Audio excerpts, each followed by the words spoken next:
कपड़े धोने वाली बहू। शादी के पहले से ही विभा को कपड़े धोने का बड़ा शौक था। कभी नल के नीचे तो कभी तालाब के पास। अरे मेरी नीली वाली लुंगी नहीं दिख रही है। विभा की अम्मा, कहाँ रखी है लुंगी? अरे वो तो विभा ने परसों ही धोकर रखी थी आपकी अलमारी में, देखो वहीं होगी। वो ना मैंने आज धो दी, मुझे लगा कि गंदी हो गई होगी। अरे कैसे गंदी हो गई थी? उसे तो मैंने पहना भी नहीं। हे भगवान, इस लड़की के कपड़े धोने की आदत से परेशान हो गया हूँ मैं। जितना तो घर में राशन नहीं आता, उससे कहीं ज्यादा डिटर्जेंट पाउडर का खर्चा है। इसकी शादी करवा दो, शादी जाए अपने घर में ही करे काम, फिर चाहे घर के कपड़े धोने हो या पूरे गांव के।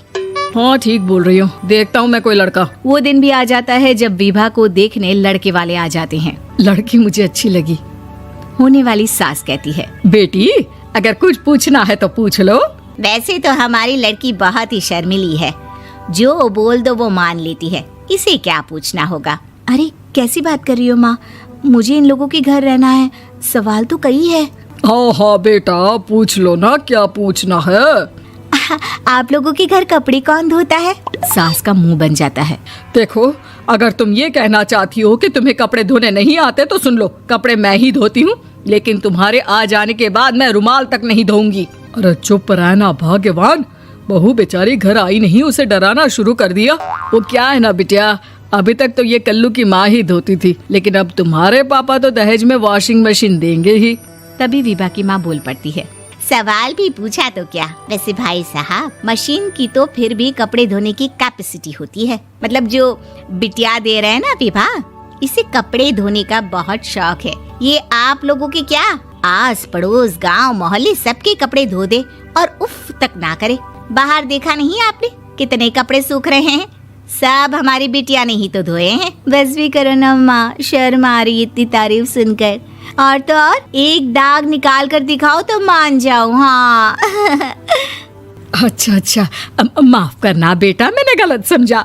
हमें तो रिश्ता बहुत पसंद है। और ऐसे जुड़ जाता है रिश्ता कपड़े धोने का शौक रखने वाली विभा का। उसकी शादी हो जाती है कोयला फैक्ट्री में काम करने वाले कल्लू के साथ। शादी के बाद अचानक विभा चिल्लाती हुई सास के पास आती है। सासू माँ, अरे सासू माँ कहाँ है आप? ये तो धोखा है, धोखा दिया आप लोगों ने मुझे। इसे ससुर के चक्कर के बारे में पता चल गया। अरे तो उसमें तुझे क्यों धोखा मिला है? अरे नल में पानी नहीं आता, कपड़े कैसे कब धुलेंगे? अच्छा, तू पानी नहीं आ रहा उसकी बात कर रही है। तो आपने क्या सोचा? कुछ नहीं। अच्छा, तेरी माँ ने कहा था कि कपड़े धोने का शौक है तुझे, याद आया मुझे। शौक बोलकर कपड़े धोने वाले मेरे जुनून को कम ना आके सासू माँ, कपड़ा धोना मेरा गुरूर है। तभी पति भी वहाँ आ जाता है। अभी मैंने इसे सनी देओल की फिल्म दिखाई है, उसी के डायलॉग मार रही है माँ। अच्छा सुन, साफ साफ बता रही हूँ, पानी सुबह 4 से 6 और शाम को 10 से 12 आता है, समझी? विभा टाइमिंग सुनकर हैरान हो जाती है। ये क्या भूतों का मोहल्ला है? सुबह 4 बजे उठकर कौन कपड़े धोता है? 4 बजे टंकी में पानी जाता है, फिर सारा दिन धोना ना, किसने मना किया? अरे कैसी बात कर रही हैं? 200 लीटर की टंकी में कितने कपड़े धो लूंगी मैं? सुबह ही उठ जाऊंगी मैं। अब क्या था, विभा सुबह 4 से लेकर रात के 12 बजे तक कपड़े ही धोती रहती। एक रोज सास पड़ोस से निकलकर कहीं जा रही होती है कि साथ वाली कहती है, हाँ कल्लू की माँ, जरा ये बताओ कि 2 साड़ी है, 2 ब्लाउज और एक पेटीकोट और एक नाड़े वाला लंबा कच्छा। हाँ तो? अरे तो क्या, कितना लोगी धुलाई ये बताओ। धोबन दिख रहे हैं हम क्या? हमारे पति सरकारी नौकरी से अभी रिटायर हुए हैं और बेटा सुपरवाइजर है कोयला फैक्ट्री में। धोबन समझ रखा है हमें? हाय रे कल्लू की अम्मा, माफ कर दो, वो तो मोहल्ले में यही सब बता रहे थे कि तुमने बहू को कपड़ा धुलवाने के काम में लगा दिया है। सास को पड़ोसन की बात सुनकर गुस्सा आ जाता है। वो घर पहुंचती है जहां घर के बाहर ही इतने सारे कपड़े सूख रहे होते हैं जितने कि किसी धोबन के घर पर। अरे ओ कल्लू की दुल्हन, बाहर निकल।